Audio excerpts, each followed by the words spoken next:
UPPCS कर्तव्य पथ के चैनल पर आपका स्वागत है। मेरा नाम है देवानंद पेंगोरिया और मैंने यहाँ आपके साथ घटनासार की सीरीज बाइलिंगुअल फॉर्मेट में स्टार्ट की थी, जिससे कि इंग्लिश मीडियम के स्टूडेंट को भी इसका फ़ायदा हो। इसके टोटल 13 पार्ट आ चुके हैं। 10 पार्ट को मैंने काफ़ी डिटेल में कवर किया था।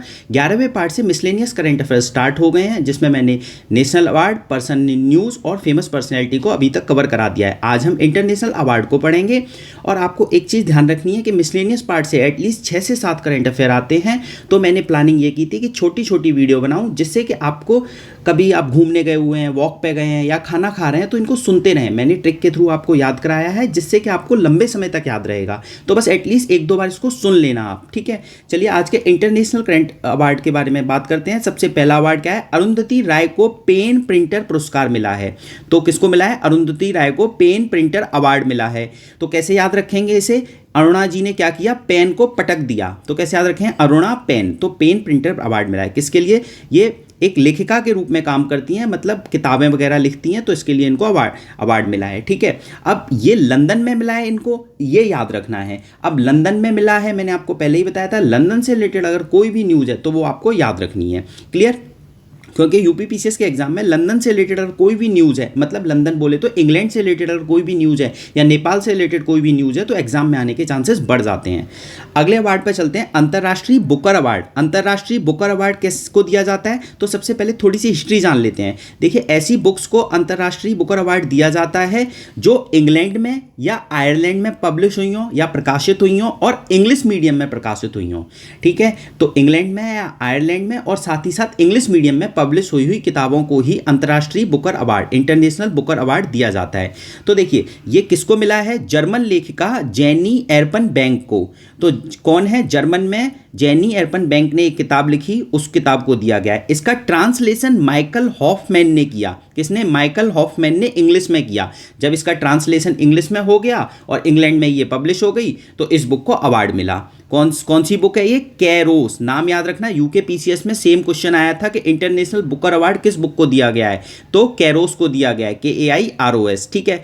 तो आप कैसे याद रखेंगे इसको? तो देखिए, एक पहले कहानी सुन लीजिए। तो यहाँ मेरा पढ़ाने का तरीका यही रहेगा कि मैं आपको पहले पूरा करंट अफेयर बताऊंगा, फिर कहानी बताऊंगा, ठीक है। कहानी इसमें क्या है कि आप बैंक में गए, बैंक से आपने क्या ली? चेक बुक ली और चेक बुक किसी मैन को दी, मैन मतलब किसी आदमी को दी और उससे कहा इस पर साइन करो, ठीक है। कहानी दोबारा बताता हूँ। आप बैंक में गए, आपने क्या कहा? बैंक में जाके चेक बुक ली और चेक बुक किसी मैन को दी और उस मैन से कहा कि आप चेक बुक पे साइन करो। तो बैंक से क्या हो गया? जेनी एरपर बैक, तो बैक का बैंक उठा लिया, ठीक है। चेक बुक से बुक मतलब अंतर्राष्ट्रीय बुकर अवार्ड की बात हो रही है।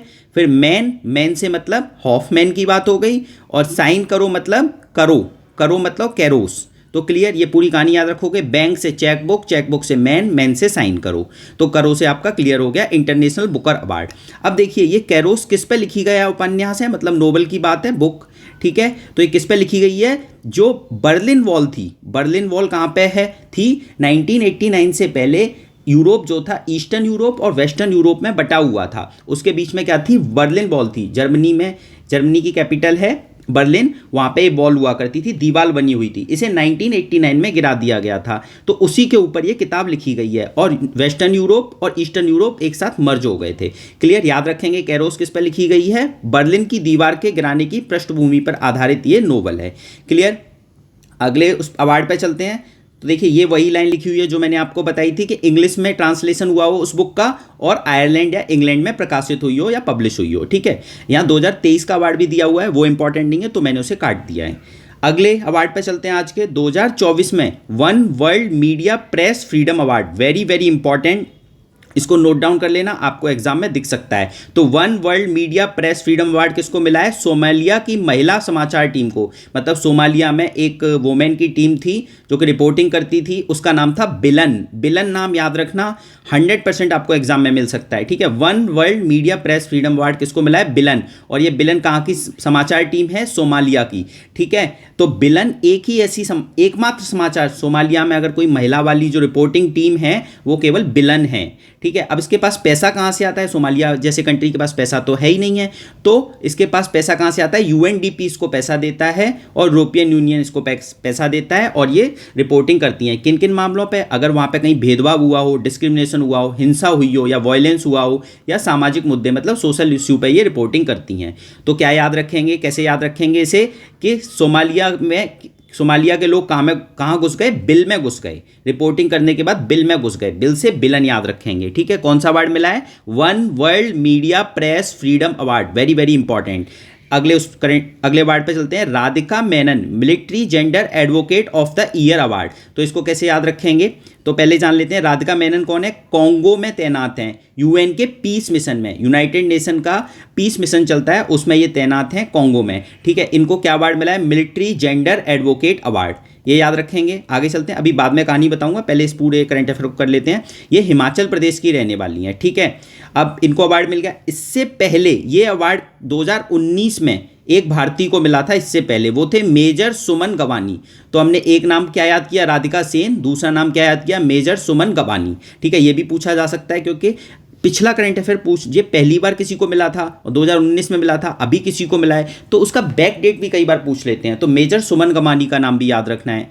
आगे चलते हैं, इसके अलावा राधिका सेन के अलावा एक संयुक्त यूएन के पीस मिशन में धनंजय कुमार सिंह भी तैनात थे, उनकी डेथ हो गई थी, वो शहीद हो गए थे, मेडिकल कोर टीम के थे, तो ये शहीद हो गए थे। इनको क्या अवार्ड मिला है, डैग हैमर स्कजोल्ट पदक, डैग हैमर जोल्ट अवार्ड मिला है, ठीक है, मेडल मिला है इनको। तो आपको 3 नाम याद रखने हैं, पहला नाम क्या है, राधिका सेन, दूसरा मेजर सुमन गवानी, तीसरा नाम क्या याद रखना है, धनंजय कुमार सिंह, ठीक है। अब देखो एक कहानी सुन लीजिए जिससे आपको याद हो जाए, ठीक है। पीस मिशन की बात हो रही है, यूएन के पीस मिशन में हमारे यहाँ से लोग जाते हैं, उन्हीं को ये अवार्ड मिलते हैं, ठीक है। तो राधा जी कृष्ण जी पे बहुत गर्व करती हैं, कृष्ण जी पे क्या करती हैं, गर्व मतलब घमंड करती हैं, क्यों, उनके पास धन बहुत है।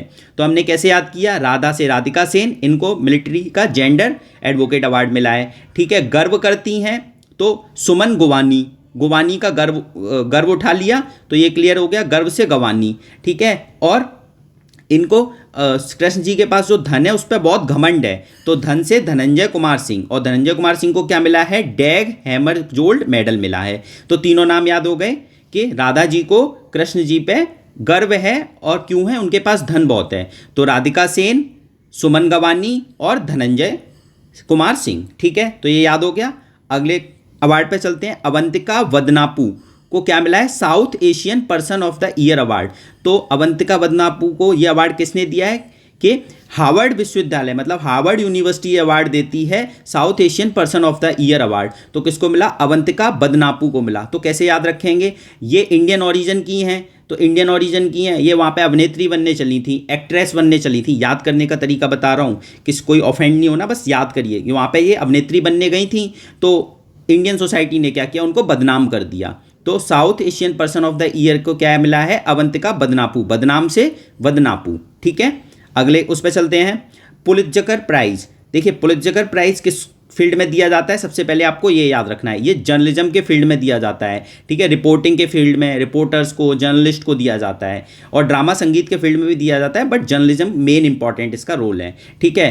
तो इसमें कई सारे अवार्ड दिए जाते हैं, और यूपीपीसीएस में इससे रिलेटेड एक बार क्वेश्चन भी आ चुका है, तो इससे पैटर्न बनता है कि इस साल भी क्वेश्चन आ सकता है, ठीक है ना। तो हमें अच्छे से करना है पुलित्जर प्राइज को। तो देखिए पब्लिक सर्विस के लिए किसको दिया गया, कैलिफोर्निया की प्रो पब्लिका के पत्रकार को, किसको, कैलिफोर्निया की प्रो पब्लिका के पत्रकार को। तो कैसे याद रखेंगे, अगर पूछा जाए कि पुलित्जर प्राइज पब्लिक सर्विस के लिए किसको दिया गया, तो प्रो पब्लिका याद रखिए, प्रो पब्लिका के पत्रकार को, और वो कहाँ से, कैलिफोर्निया से, ठीक है। तो कैसे याद रखेंगे, पब्लिक से प्रो पब्लिक, तो याद हो गया पब्लिक सर्विस के लिए प्रो पब्लिक को दिया गया, क्लियर। अगले में इन्वेस्टिगेटिंग रिपोर्टिंग के लिए किसको दिया गया पुलित्जर प्राइज, न्यूयॉर्क टाइम्स की हन्ना ड्रेयर को। तो इसको कैसे याद रखेंगे, हन्ना ड्रेयर क्या है, ड्रेयर से उठाया ड्रायर, ड्रायर से वो क्या कर रही हैं, हन्ना ड्रायर के बालों में जूं निकाल रही हैं।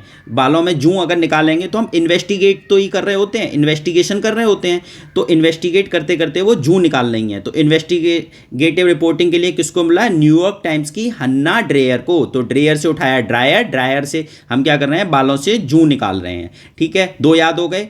पब्लिक सर्विस के लिए प्रो पब्लिक को, इन्वेस्टिगेटिंग रिपोर्टिंग के लिए ड्रायर को।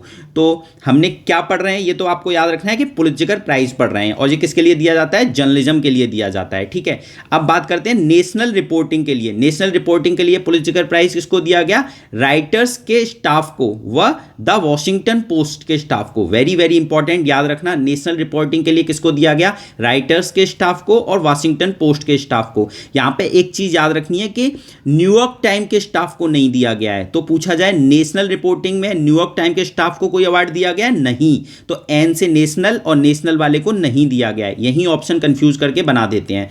ठीक है, एक और इसमें अवार्ड याद करेंगे इंटरनेशनल रिपोर्टिंग के लिए। तो पुलित्ज़र प्राइज इंटरनेशनल रिपोर्टिंग के लिए किसको दिया गया, न्यूयॉर्क टाइम्स के स्टाफ को। न्यूयॉर्क टाइम्स के स्टाफ को इंटरनेशनल रिपोर्टिंग के लिए पुलित्ज़र प्राइज दिया गया। तो New York times very very important, याद रखना, यहाँ पे न्यूयॉर्क टाइम्स है इंटरनेशनल में, जबकि यहाँ पे न्यूयॉर्क टाइम्स नहीं था, किसमें, नेशनल रिपोर्टिंग में। क्लियर, इतना याद रखेंगे। अब देखिए पुलित्ज़र प्राइज हमने कंप्लीट कर लिया, इसी से सिमिलर नाम है पृथ्वीज़र प्राइज। तो पृथ्वीज़र प्राइज हम आगे पढ़ेंगे, वो आर्किटेक्चर के फील्ड में दिया जाता है, जबकि पुलित्ज़र प्राइज किसके फील्ड में दिया जाता है, जर्नलिज्म या रिपोर्टर्स को ड्रामा संगीत वगैरह के फील्ड में दिया जाता है, स्पेशली जर्नलिज्म के फील्ड में। क्लियर, याद रखना है इतना। अगले अवार्ड पे चलते हैं, 35वें गोल्डमैन एनवायरमेंटल अवार्ड। तो गोल्डमैन एनवायरमेंटल अवार्ड को क्या बोला जाता है, इसे ग्रीन नोबल भी बोला जाता है एनवायरमेंट के फील्ड का। ये किसको मिला, आलोक शुक्ला को मिला। आलोक शुक्ला जी को ये मिला, क्यों मिला, क्योंकि इन्होंने छत्तीसगढ़ में हसदेव के फॉरेस्ट हैं, मतलब हसदेव के फॉरेस्ट वहाँ पे हैं, तो उनको उन्होंने अच्छे से प्रिजर्व किया, इसके लिए इनको क्या मिला, गोल्डमैन एनवायरमेंटल अवार्ड। अब आलोक शुक्ला कहाँ के हैं, छत्तीसगढ़ के रहने वाले हैं, ये भी याद रखना है। तो अब कैसे याद रखेंगे, आलोक का उठाया लोग, जो लोग क्या करते हैं, एनवायरमेंट को प्रोटेक्ट करते हैं, उनको हर जगह अवार्ड मिलता है। तो हर आलोक का लोग उठाया, लोग मतलब लोग, जो लोग एनवायरमेंट को प्रोटेक्ट करते हैं उनको हर जगह अवार्ड मिलता है। ठीक है, अब यहीं आपसे मेरा एक क्वेश्चन है आप लोगों से कि दंडकर्ण्या फॉरेस्ट का नाम आपने सुना है, तो ये बताइए ये कहाँ पर है। ठीक है, दंडकर्ण्या फॉरेस्ट। क्लियर, तो गोल्डमैन वाला हमने याद कर लिया, आलोक शुक्ला जी को मिला है। अगले अवार्ड पे चलते हैं, डॉक्टर पूर्णिमा को व्हाइटले गोल्ड अवार्ड। डॉक्टर पूर्णिमा को व्हिटली गोल्ड अवार्ड मिला है। ठीक है, तो ये बहुत इंपॉर्टेंट हो सकता है करंट अफेयर, क्योंकि ये पिछले साल भी न्यूज़ में था। अब देखिए कैसे याद रखना है, पहले समझ लेते हैं किसको मिला है। डॉक्टर पूर्णिमा देवी वर्मन को मिला है। ये वन्य जीव विज्ञानी है, मतलब फॉरेस्ट साइंटिस्ट हैं, वाइल्ड लाइफ साइंटिस्ट हैं, और इनको क्या मिला है, पूर्णिमा देवी वर्मन को Whitley gold award. Very very important, याद रखना। अब इनको क्यों मिला है, क्योंकि इन्होंने एक हरगिला पक्षी है, हरगिला पक्षी कौन सा है, ग्रेटर एडजंक्टेंट बर्ड, ग्रेटर एडजंक्टेंट स्टॉर्क, इसको प्रोटेक्ट करने के लिए इनको अवार्ड मिला है। अब इसको वहाँ पे लोकल नाम में क्या जाना जाता है, हरगिला।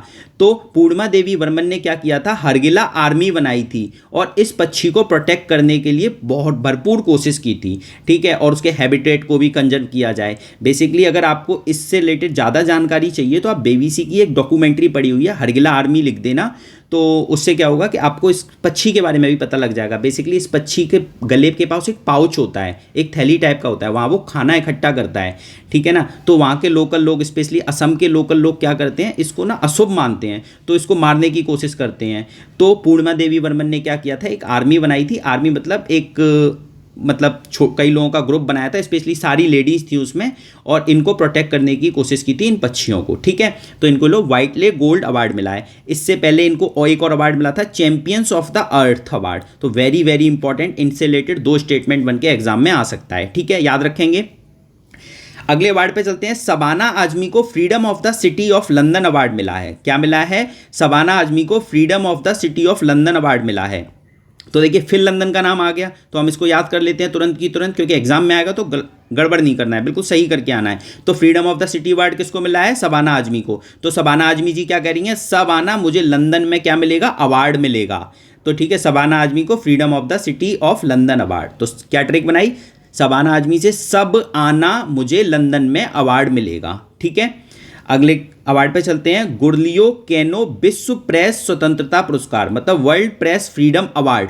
ये फिलिस्तीन के पत्रकारों को, फिलिस्तीन के रिपोर्टर को दिया गया, जो कि गाजा में वॉर चल रहा है, इजराइल और पैलेस्टीन का जो वॉर चल रहा है, उस वॉर की रिपोर्टिंग को कवर करने के लिए फिलिस्तीन के रिपोर्टर्स को ये अवार्ड दिया गया। कौन सा, Guillermo Cano world press freedom prize. ठीक है, थोड़ा प्रोनाउंसिएशन में प्रॉब्लम हो सकती है क्योंकि ऐसा वर्ड ही है। ठीक है, अब इससे रिलेटेड समारोह कहाँ हुआ था? चिली के सेंट डियागो में हुआ था। सेंट डियागो, डियागो नहीं, सेंट डियागो यूएसए का एक सिटी है। मैंने घटनासार की सीरीज में बताया है सेंट डियागो में कौन सी मीटिंग हुई थी? बायो फार्मास्यूटिकल अलायंस की मीटिंग हुई थी। ठीक है ना। और सेंट डियागो चिली का सिटी है, ये याद रखना। सेंट डियागो और टियागो दोनों अलग है। डियागो वाला है जो डी से शुरू होता है वो यूएसए का है। टियागो चिली की कैपिटल है, कैपिटल भी याद रखना। ठीक है ना, सेंट टियागो। तो यहाँ पे मीटिंग हुई थी और विश्व प्रेस स्वतंत्रता फ्रीडम पुरस्कार दिया गया। तो यहाँ पे ऑप्शन क्या बना के दे गया? क्या रसिया यूक्रेन वार के रिपोर्टर्स को दिया गया? नहीं, फिलिस्तीन के पत्रकारों को दिया गया। मतलब इजराइल और गाजा के बीच में जो युद्ध चल रहा है वहाँ पे जो रिपोर्टिंग कर रहे थे उन पत्रकारों को दिया गया। ठीक है, भूलना नहीं है। और ये विश्व प्रेस फ्रीडम डे के दिन दिया गया, तो 3 मई को बनाते हैं। अब आपको कमेंट करके बताना है कि वर्ल्ड प्रेस फ्रीडम डे की थीम क्या है। सबको बताना है, किसी एक को नहीं, सबको कमेंट करके बताना है। ठीक है ना। अगले करंट अफेयर पे चलते हैं। तो गणित के क्षेत्र में एबल पुरस्कार दिया गया। क्या? एबल पुरस्कार। तो याद रखना, मैथ के फील्ड में एबल अवार्ड दिया जाता है और इसे मैथ का नोबेल माना जाता है। ठीक है, ये किसको मिला? फ्रांस के जो मैथमेटिशियंस थे, गणितज्ञ थे, प्रोफेसर मिशेल तालाग्रांड को। तो याद रखेंगे क्या नाम है? मिशेल तालाग्रांड। तो इसके लिए ट्रिक क्या बनाई हमने कि मैथ के सब्जेक्ट, हर किसी को पसंद तो नहीं आता है मैथ, तो उसके सब्जेक्ट पे हमने ताला लगा दिया और मशाल से आग लगा दी। मशाल क्या होती है? जो आग जल रही होती है उसी को हम क्या बोलते हैं? मशाल बोलते हैं। तो हमने क्या ट्रिक बनाई? मैथ के सब्जेक्ट पे हमने ताला लगा दिया और मशाल से आग लगा दी। ठीक है, तो क्या बनी ट्रिक? ताला से तालाग्रांड और मैथ से रिलेटेड एबल, मैथ के क्षेत्र में दिया जाता है, और मशाल से मिशेल। तो पूरी ट्रिक बन गई, सब याद हो गया। तो एबल का अवार्ड किसको दिया गया? मैथ के फील्ड में मिशेल तालाग्रांड को। और इन्होंने क्या किया था? प्रोबेबिलिटी थ्योरी और फंक्शनल एनालिसिस में महत्वपूर्ण योगदान दिया था, मतलब इंपॉर्टेंट कॉन्ट्रीब्यूशन किया था प्रोबेबिलिटी थ्योरी में, इसलिए इनको ये अवार्ड मिला। क्लियर। अगले करंट अफेयर पे चलते हैं। श्रीनिवास आर कुलकर्णी को 100 पुरस्कार मिला। तो श्रीनिवास और आर कुलकर्णी को क्या मिला? 100 पुरस्कार। और 100 पुरस्कार किस में दिया जाता है? 100 प्राइज एस्ट्रोनॉमी के फील्ड में। तो इसको हम कैसे याद रखेंगे? एस्ट्रोनॉमी का मतलब क्या होता है कि स्पेस से related activities, gamma ray, supernova, इनसे रिलेटेड कोई रिसर्च करता है तो उन साइंटिस्ट को ये दिया जाता है। ठीक है, तो हमें क्या याद रखना है? 100 प्राइज किस फील्ड में दिया जाता है? एस्ट्रोनॉमी के फील्ड में। और किसको मिला? श्रीनिवास आर कुलकर्णी को। तो याद कैसे रखेंगे कि श्रीनिवास का हमने श्री उठा लिया। ठीक है, हम किसी के आगे श्री कब लगाते हैं? तो श्रीनिवास, तो वो कहाँ रहते हैं? स्पेस में निवास करते हैं। श्रीनिवास कहाँ निवास करते हैं? स्पेस में निवास करते हैं। श्री वाला कॉन्सेप्ट हटा दीजिए, यहाँ पे निवास उठा लीजिए। तो श्रीनिवास जी कहाँ पे निवास करते हैं? निवास मतलब उनका घर कहाँ पे? स्पेस में है। तो ऐसे करके हम याद रखेंगे। ठीक है, अगले उस पर चलते हैं, अवार्ड पे। प्रीतिजकर अवार्ड। देखिए, मैं जो आपको ट्रिक बता रहा हूँ आप भी बना सकते हैं, बस तरीका ये है कि आपको कैसे भी करके याद की जाए। ये लॉजिकल ट्रिक्स नहीं होती, बट तरीके हैं याद करने के। आप भी बना सकते हैं कुछ भी, अपने रिलेटिव से रिलेटेड, अपने नियर एंड डियर वन से रिलेटेड, या आपके दिमाग में कोई भी चीज़ क्लिक कर जाए वहाँ लिख लीजिए। जैसे मैं लिख के आपको पढ़ाता हूँ ना, पहले से लिखा हुआ होता है, क्योंकि मैं जब पढ़ रहा होता हूँ तो आपके लिए वो ट्रिक सोच रहा होता हूँ कि आपको कैसे याद करा सकता हूँ मैं। ठीक है, अब आ गए प्रीतिजकर प्राइज। तो हमने ऊपर क्या पढ़ा था? Pulitzer prize. अब पढ़ रहे हैं हम प्रीतिजकर प्राइज। तो प्रीतिजकर प्राइज किसके फील्ड में दिया जाता है? आर्किटेक्चर के फील्ड में, मतलब वास्तुकला के फील्ड में दिया जाता है। याद रखना, सिंपल क्वेश्चन आ सकता है। प्रीतिजकर प्राइज किस फील्ड में दिया जाता है? आर्किटेक्चर के फील्ड में। और पुलित्जर जो पो ऐसे बनता है, वो किस फील्ड में दिया जाता है? पुलित्जर प्राइज वो जर्नलिज्म के फील्ड में दिया जाता है। ठीक है, तो अब बात करते हैं प्रीतिजकर अवार्ड। तो प्रीतिजकर अवार्ड किसको मिला है? जापान के आर्किटेक्चर को मिला है रिकेन यामामोटो। आर्किटेक्ट कौन है जापान के? RIKEN Yamamoto. ठीक है, याद रखेंगे, रिकेन यामामोटो को क्या मिला है? प्रीतिजकर अवार्ड मिला है। इसकी एक ट्रिक बनाइए, अगर आपको अच्छा लगे तो याद रख लेना। कौन सा अवार्ड मिला है? प्रीतिजकर। प्रे से उठाया प्रिय। प्रिय, सबको अपना घर प्रिय होता है, और घर कौन बनाते हैं? आर्किटेक्ट बनाते हैं। ठीक है, तो प्रेत का उठाया प्रिय। प्रिय, सबको अपना घर प्रिय होता है, और घर कौन बनाते हैं? आर्किटेक्ट बनाते हैं। तो ऐसे ही याद रखना है कि प्रीतिजकर प्राइज किस में दिया जाता है? आर्किटेक्ट के फील्ड में दिया जाता है। ठीक है, और किसको मिला? रिकेन यामामोटो को। वैसे भी आपको एक चीज़ पता होना चाहिए कि जापान में बहुत अर्थक्वेक आते हैं, तो वहाँ पे जो आर्किटेक्ट होते हैं काफ़ी अच्छे होते हैं। वो ऐसे घर बनाते हैं कि अर्थक्वेक प्रूफ बनाते हैं, कि छोटा मोटा अर्थक्वेक आए तो घर टूटे ना। तो इस तरीके से भी याद रख सकते हैं कि जापान के किसी बंदे को मिला है, उनका नाम क्या है? यामामोटो। वो घर बनाते बनाते बहुत मोटे हो गए हैं। ठीक है ना।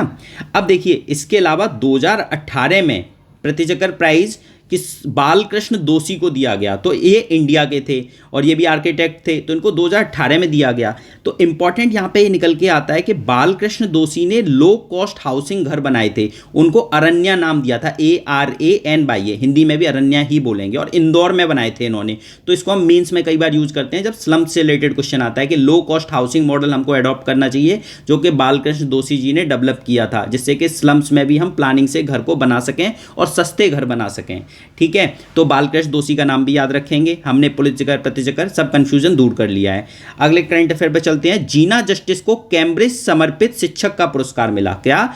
जीना जस्टिस को कैम्ब्रिज समर्पित शिक्षक का पुरस्कार मिला। तो ये कौन देता है? कैलिफोर्निया यूनिवर्सिटी के लोग देते हैं, ठीक है ना। और किसको दिया इन्होंने? और डिफरेंट एरिया में देते हैं, जैसे मिडिल ईस्ट वाले एरिया में दिया इन्होंने, मिडिल ईस्ट एंड उत्तरी अफ्रीका वाले एरिया में। किसको दिया? जीना जस्टिस को। जीना जस्टिस कौन है? यूएई में भारतीय मूल की, इंडियन ओरिजिन की ये टीचर हैं, ठीक है। और ये एशिया के क्षेत्र में, साउथ एशिया के क्षेत्र में किसको दिया गया? भारत की मीणा मिश्रा को दिया गया। तो आपको दोनों नाम याद रखने हैं, ज़्यादा इंपॉर्टेंट नहीं है, बस जीना जस्टिस और मीणा मिश्रा का नाम याद रख लीजिए, ठीक है। और ये कैलिफोर्निया नहीं, कैम्ब्रिज यूनिवर्सिटी के दिए जाते हैं और टीचरों को दिए जाते हैं। तो मीना वाले क्षेत्र में, ये मीना वाला क्षेत्र इंपॉर्टेंट है। मीना वाला क्षेत्र आपको अगर पता हो तो आप कमेंट करके बताना, वरना मैं किसी और ऑडियो में बता दूंगा। जो देखिए, ये जो मेडिटेरियन सी है, इसके ऊपर वाला जो एरिया होता है ना, यहाँ पे अंगोला है, लीबिया है, तो ये मिडिल ईस्ट और उत्तरी अफ्रीका वाला एरिया होता है, ठीक है ना। ये पूरा एरिया क्या है, और ये मेडिटेरियन सी है, तो ये इसको मीना बोलते हैं, याद रखना, मीना बोलते हैं, middle east and north Africa. Clear? तो हमने दो नाम याद कर लिए, मीणा मिश्रा और जीना जस्टिस। अगले करंट अफेयर पे चलते हैं। कांस फिल्म महोत्सव, ये वेरी इंपॉर्टेंट है, ध्यान से सुन लेना। एक कांस वाला और एक ऑस्कर वाला। तो कांस वाला कहाँ पे होता है? फ्रांस में आयोजित किया जाता है, और इस साल के लिए भारत के लिए बहुत महत्वपूर्ण, क्योंकि कई सारे अवार्ड मिले भारत को भी, तो सारे अवार्ड्स को हम याद करेंगे। तो देखिए, सबसे बड़ा अवार्ड होता है पाम डी ओर। तो उसमें क्या हुआ? भारत की जो पायल कपाड़िया की मूवी थी, All we imagine as Light, उसको नामांकित किया गया। मतलब वो रेस में थी हाईएस्ट, मतलब पाम डी ओर को पाने के लिए वो स्पर्धा लड़ रही थी, कंपटीशन लड़ रही थी, जीती नहीं थी बट नामांकित की गई थी, ठीक है, नॉमिनेटेड थी कि जीत सकती है। तो याद रखना कि पाम डी ओर को उसने जीता नहीं है, बट वो नामांकित हुई थी उसके लिए। और क्या नाम था पायल कपाड़िया की उस मूवी का? All we imagine as Light, ठीक है। और 30 वर्षों में पहली बार ऐसा हुआ है कि कोई भारत की फिल्म नामांकित हुई है, ठीक है। जीती कौन सी थी वो अभी आगे आपको बताएंगे। अब बात करते हैं, पायल कपाड़िया को अवार्ड क्या मिला? ग्रांड प्रिक्स अवार्ड मिला, ठीक है। एक अवार्ड, ये पहली भारतीय महिला हैं जिनको ये अवार्ड मिला है, grand prix award, cons film festival में, ठीक है। और ये दूसरा सर्वोच्च पुरस्कार होता है। तो पायल कपाड़िया का नाम इंपॉर्टेंट है, इनकी मूवी का नाम भी इंपॉर्टेंट है, All we imagine as Light, ठीक है।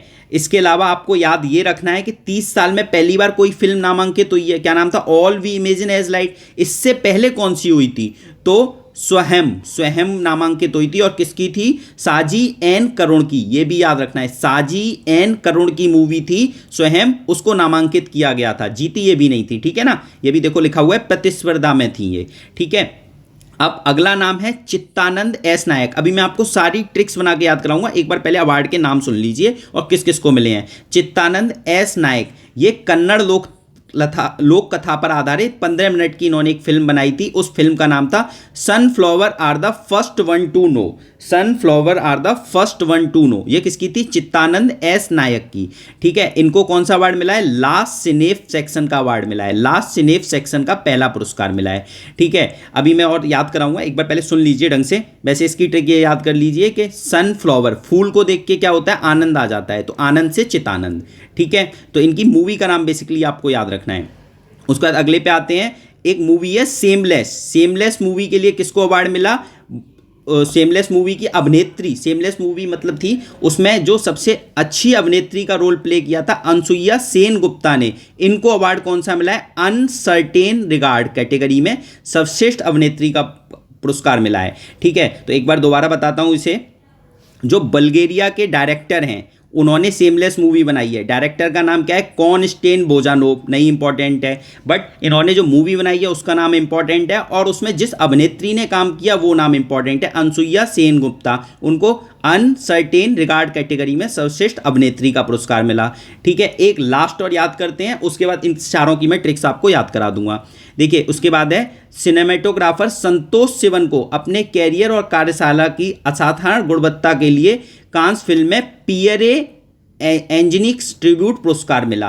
तो देखिए कैसे याद रखेंगे, संतोष सिवन ने क्वालिटी का काम किया था मूवी में, मतलब बहुत अच्छी एक्स्ट्रा ऑर्डिनरी क्वालिटी का काम किया अपने कैरियर में, तो उनको पियरे एंजिनिक्स ट्रिब्यूट अवार्ड मिल गया। तो इसको कैसे याद रखेंगे, पियरे से उठाया प्यारा।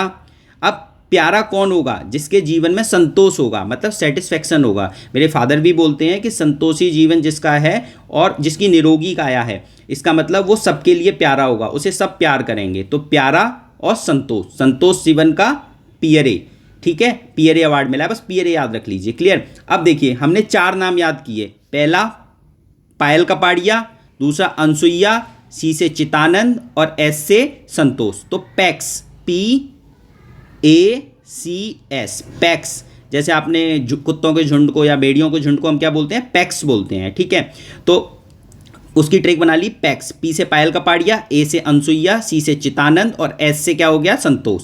ठीक है, और पायल कपाड़िया की मूवी किससे शुरू होती है, ऑल से, याद रखेंगे ऑल। ऑल पूरा नाम एक बार दे, all we imagine as light, तो इतना याद रखिए, P इनकी ऑल से शुरू होती है। ठीक है, या ऐसे भी याद सकते हैं कि आप लाइट जला के पायल पहन रहे हैं पैर में। ठीक है, तो ऐसे भी याद हो गया कि पायल में लाइट जल रही है। ठीक है, दूसरा ए अनसुईया ने क्या किया, शेमलेस मूवी थी इनकी, इन्होंने शेमलेस मूवी में काम किया, तो अनसुईया की शेमलेस मूवी याद रखेंगे। ठीक है, और सी से चितानंद, चितानंद जी की कौन सी कन्नड़ मूवी थी, उसका नाम क्या था, सनफ्लावर्स।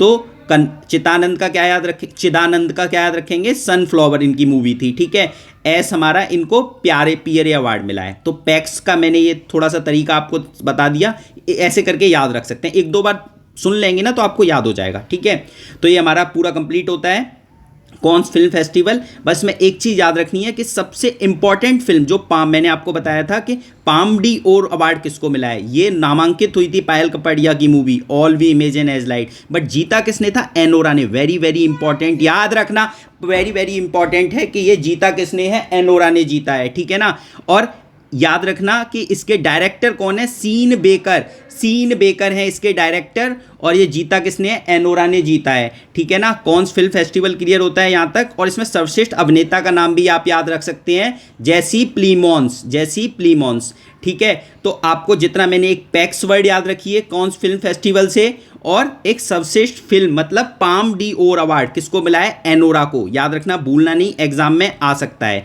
तो आज के लिए इतना ही रखते हैं। इस वीडियो को कम से कम 2 बार सुन लेना, और जो जो तरीके बताए हैं या तो उनको अडॉप्ट कर लेना या आप अपने आप से कोई तरीका अडॉप्ट कर लेना, जिससे कि आपको चीज़ें याद हो जाएं। और इससे क्वेश्चंस आते हैं, काफ़ी टिपिकल क्वेश्चंस बनते हैं, हम ध्यान से पढ़ के नहीं जाते तो कई बार हमारे गलत हो जाते हैं। अगली वीडियो में थोड़े से अवार्ड रह गए हैं, उनको हम कंप्लीट करेंगे। जैसे एकेडमी अवार्ड है, वेरी वेरी इंपॉर्टेंट है, इसको अगली वीडियो में मैं आपको याद कराऊंगा। ठीक है, चलिए, थैंक यू सो मच।